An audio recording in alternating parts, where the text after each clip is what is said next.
আসসালামু আলাইকুম। বাংলাদেশ বেতার সিলেট সংবাদ পড়ছি শাহনাজ পারভীন। জাতীয় কবি কাজী নজরুল ইসলামের ৪৮তম মৃত্যুবার্ষিকী আজ। ১৩৮৩ বঙ্গাব্দের ১২ই ভাদ্র তিনি শেষ নিঃশ্বাস ত্যাগ করেন।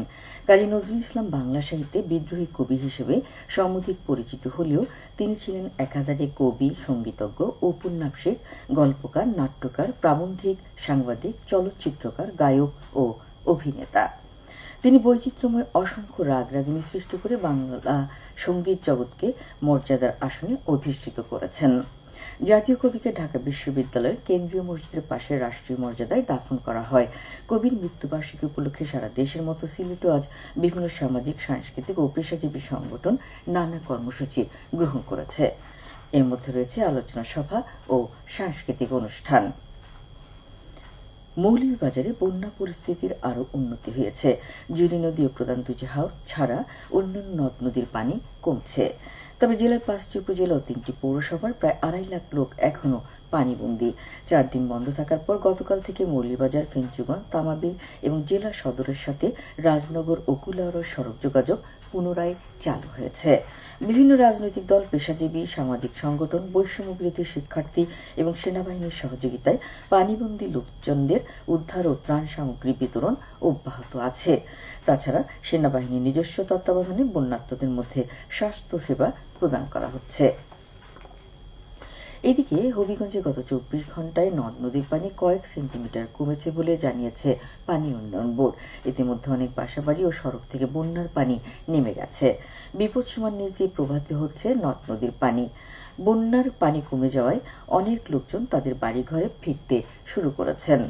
জেলা ত্রাণ ও পুনর্বাসন কর্মকর্তার দেয়া তথ্য অনুযায়ী জেলায় এ পর্যন্ত ৬টি উপজেলার মানুষ বন্যায় আক্রান্ত হয়েছে।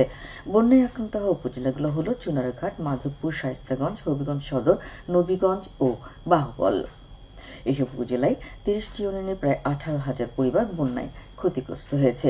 ৮টি আশ্রয়কেন্দ্রে প্রায় ১,২০০ লোক আশ্রয় নিয়েছেন।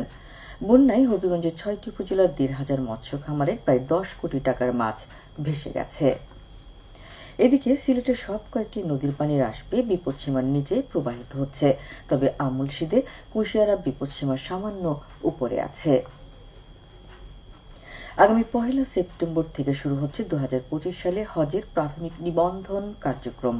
সরকারি বেসরকারি উভয় মাধ্যমে এই নিবন্ধন প্রক্রিয়া চলবে এবং শেষ হবে ৩০ নভেম্বর। ধর্ম বিষয়ক মন্ত্রণালয়ের প্রজ্ঞাপনে জানানো হয়, ৩ লাখ টাকা জমা দিয়ে যে কোনো প্রাক নিবন্ধিত ব্যক্তি প্রাথমিক নিবন্ধন করতে পারবে। তবে হজ প্যাকেজের বাকি টাকা নির্ধারিত সময়ের মধ্যে পরিশোধ করতে হবে। প্রাক নিবন্ধনের জন্য ৩০,০০০ টাকা ফি নির্ধারণ করা হয়েছে এবং হজ যাত্রীর কোটা পূর্ণ হলে নিবন্ধন কার্যক্রম বন্ধ হয়ে যাবে। সিলেটের গোলাপগঞ্জ উপজেলার লক্ষ্মণামন ইউনিয়নের কমলগঞ্জ বাজারের গ্রামীণ সড়কের পাকাকরণ কাজ দ্রুত এগিয়ে চলেছে। এই পর্যন্ত ৮০% কাজ শেষ হয়েছে। বাকি কাজ আগামী মাসের মধ্যে সম্পূর্ণ হওয়ার কথা রয়েছে। স্থানীয় সরকার প্রকৌশল অধিদপ্তরের তত্ত্বাবধানে এতে ব্যয় হচ্ছে ১,৮,০০,০০০ টাকা। আগামীকাল থেকে ঢাকা-সিলেট-ঢাকা রুটে আবারও চলবে আন্তনগর ট্রেন পারাবত এক্সপ্রেস।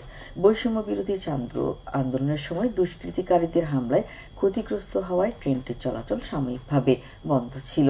পারাবত এক্সপ্রেসের মেরামত কাজ সম্পন্ন হয় এটি পুনরায় চালু হয়েছে। যাত্রীরা কাউন্টার এবং অনলাইনের মাধ্যমে টিকিট কিনতে পারবেন। মৌলভীবাজারের কমলগঞ্জ উপজেলার আলীনগর ইউনিয়নে বন্যায় ক্ষতিগ্রস্ত ৫ শতাধিক পরিবারের মাঝে ১০ কেজি করে চাল বিতরণ করা হয়েছে।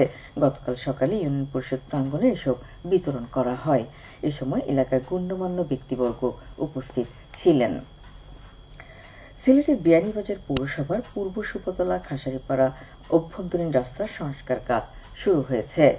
গতকাল নির্মাণ কাজের উদ্বোধন করেন পৌর মেয়র ফারুকুল হক। পৌরসভার নিজস্ব অর্থায়নে এতে ব্যয় হচ্ছে প্রায় ৩৫ লাখ টাকা। খেলার খবর হাডুডু। সুনামগঞ্জের দক্ষিণ ছাতক উপজেলার জালিয়া স্কুল মাঠের হাডুডু প্রতিযোগিতায় আজ দ্বিতীয় সেমিফাইনালে নবারুণ সংঘ বালিকান্দি স্পোর্টিং ক্লাবের মোকাবেলা করবে। গতকাল প্রথম সেমিফাইনালে নারায়ণ এন্টারপ্রাইজ সরাসরি সেটে কামরান একাদশকে পরাজিত করে ফাইনালে উন্নীত হয়েছে। সবশেষে আবহাওয়া।